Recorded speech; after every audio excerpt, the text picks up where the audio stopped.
Hello everyone, Kaoz here, and welcome to another old school RuneScape video. Today I want to talk to you guys about a very crazy idea I had the other day regarding Raids 3, and how some potential drops could open the door to a consistent item and money sink in the game for mid and late game players. Before we continue, just a friendly reminder that about 90% of my viewers are not subscribed to the channel. So if you enjoy this type of video where we brainstorm and talk about fun ideas that could be implemented in the game, we have a lot of content like this on the channel, so a subscription with notifications on would be greatly appreciated. That way these videos get to even more players and we can spread this idea around even further.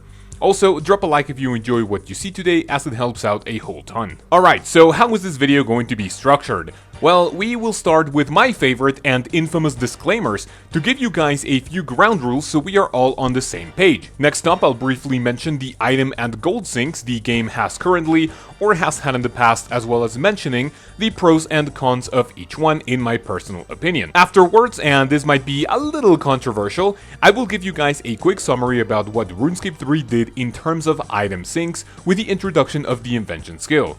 Now, don't worry, I'm not here to propose a new skill, but my main idea is somewhat based on Invention, but we will talk about it in more detail coming up. And finally, I will give you my crazy little idea about how Raids 3 items and rewards could open the way to consistent item and even money sinks in OSRS to help our crumbling economy. So with that being said, let's jump into the disclaimers. Number one, remember that this is just my personal opinion, my personal idea, and that with your guys' feedback, it can even be polished for a formal proposal on the OSRS subreddit. And actually, we can get more people commenting on the idea, the Jagex mods will love it, they will implement it, and they will hire me as a developer, where I will have the power to delete your RuneScape account if you don't subscribe to my channel. You guys must think I'm a degenerate. Anyway, disclaimer number two is that this is just one of the many ideas people have when it comes to item sinks. I haven't really read any story or post on the topic, so this is going to be 100% original from my mind in terms of OSRS, but obviously it's partly inspired by RuneScape 3 and Invention, so in a way it's not 100% original, but you'll be the judge. And finally, for number 3, I know there will be a lot of people saying something like, well, if you want RuneScape 3 content and ideas, then go play RuneScape 3, you moron. But we have to remember that a lot of old school content is actually inspired from RuneScape 3, and that a lot of people enjoy them, so this is just one small proposal we could potentially implement from something based off RuneScape 3. And now that I think of it, I could make a video about OSRS content that was based on RuneScape 3, so you guys can let me know what you think. And with these 3 important disclaimers out of the way, let's begin. As I mentioned in the structure, first I want to briefly talk about item and gold sinks in old school RuneScape. If you guys are brand new to the game, you might not remember the Well of Goodwill. This was a place in the game where players could sacrifice items and gold for Jagex to then donate £1 for every 1 million coins that was thrown into the well.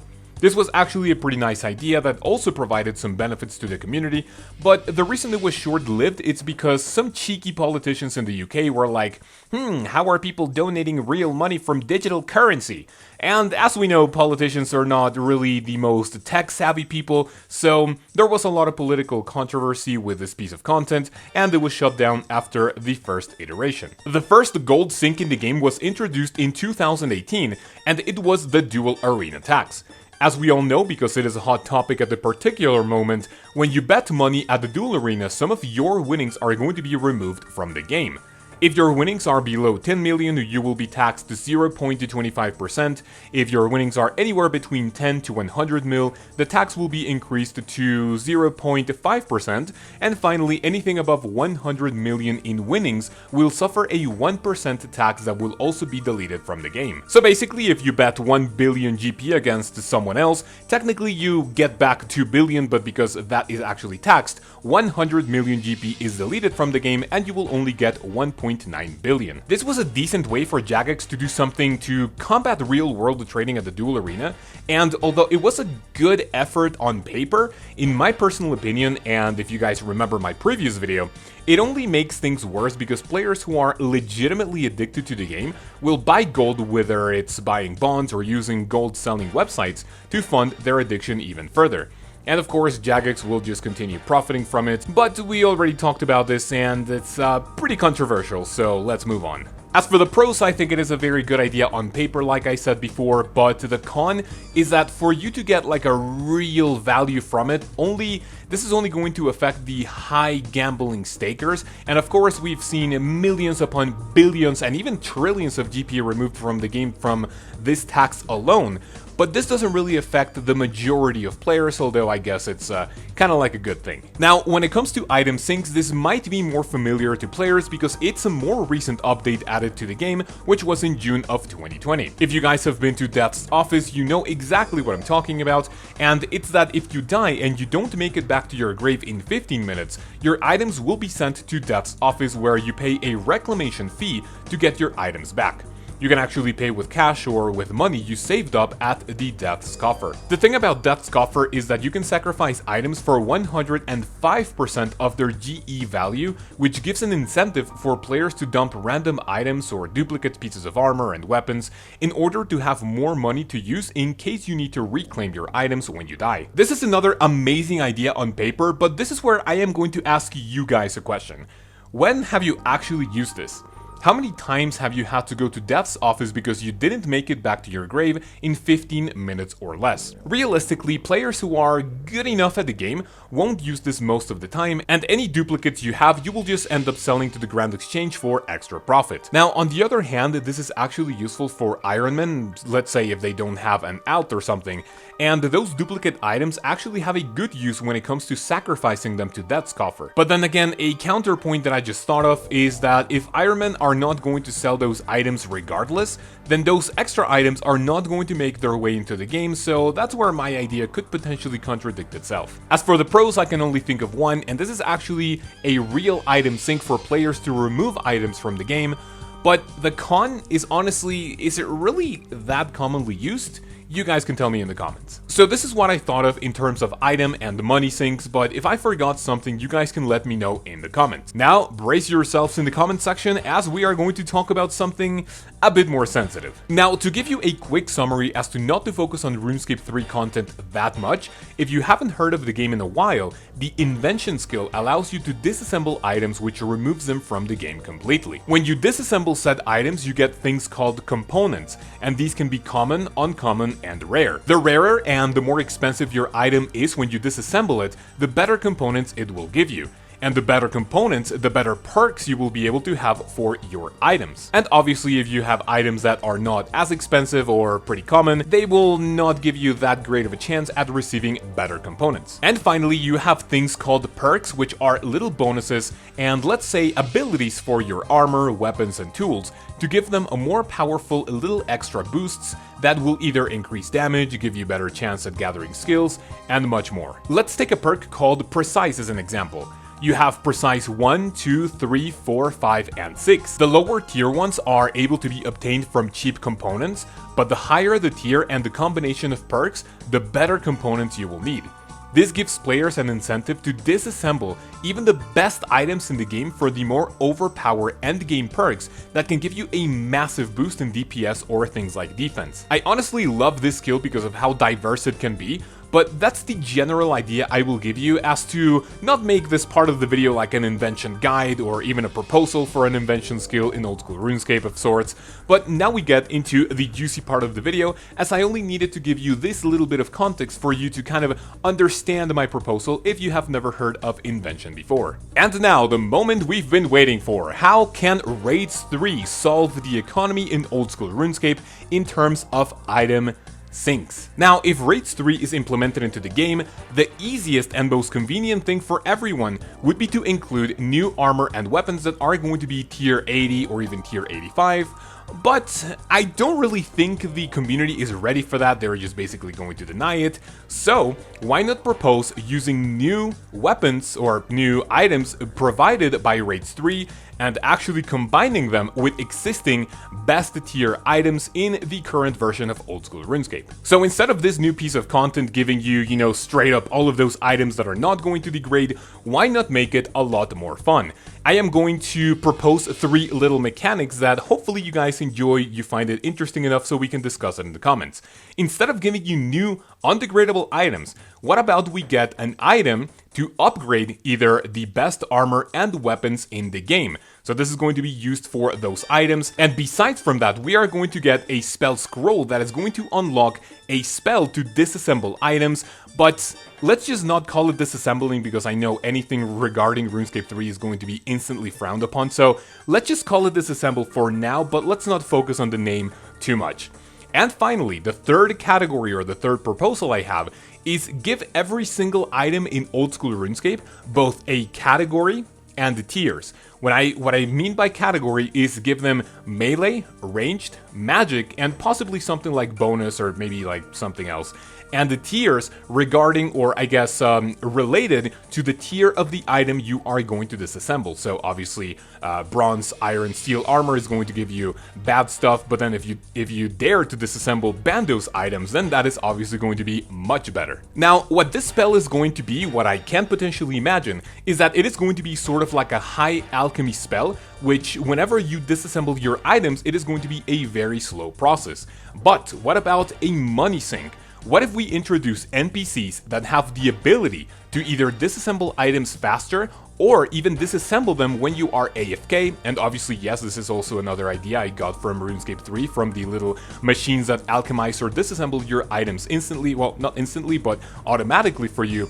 And then you pay those NPCs to do that for you, and then you don't even have to do a thing, but because you pay them, that is also going to work as a money sink, and then you are using those NPCs to both get rid of items in the game, and you are also paying them, and that money is also going to be removed from the game. Okay, so we disassemble our items, we pay NPCs to disassemble them, but what are you going to get back?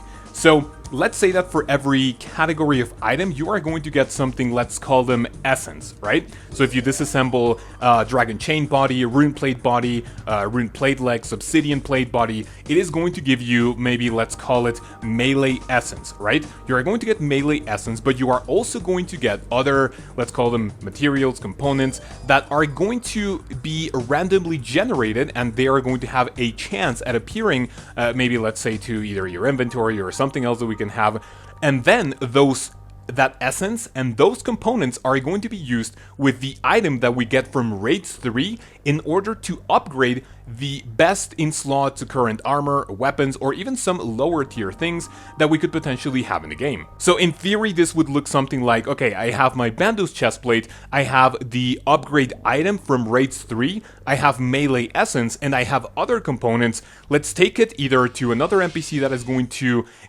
upgrade your item for you, or even you can do it yourself. And with all of those items, you are going to be able to upgrade your Bandos chestplate to Bandos chestplate +1, let's just call it. So basically, the higher upgrade your item is going to be, the more components you are going to need and the rarer components you are going to be. So let's say, for example, that you have your Bandos chestplate and you only need like a certain melee essence, but that's going to be tier whatever. And your components are going to be obtained from normal items like, you know, like I said, rune plate body, rune plate legs. But what if you keep upgrading them and at some point you need to go, you need to get your Bandos chestplate +4 to +5, let's just say that's the end game. But then to get that, you need essence that is going to be obtained from disassembling Bandos chestplates. And then let's say you need, let's call it 5 Bandos essence, and to get that, you need to disassemble 5 Bandos items, whether it be Bandos chestplates, Bandos tassets, maybe not Bandos boots because those are like very cheap, but thanks to this, you are removing items from the game to upgrade one that is going to be much better, and suddenly the market is not going to be as flooded with Bandos items, and there's going to be an incentive for people to farm Bandos once again. And this can actually work with any type of item, like let's say for example you have your Garazzi Rapier, your Scythe of Vitur. Well, what do you need? You go to Raids 3 to get this little upgrade item you need for your weapon. But oh well, to get your Scythe of Vitur from normal to +1, you need normal essence you would get from, let's say, Dragon Longswords, Dragon Maces, Dragon Battle Axes, and then you keep upgrading them.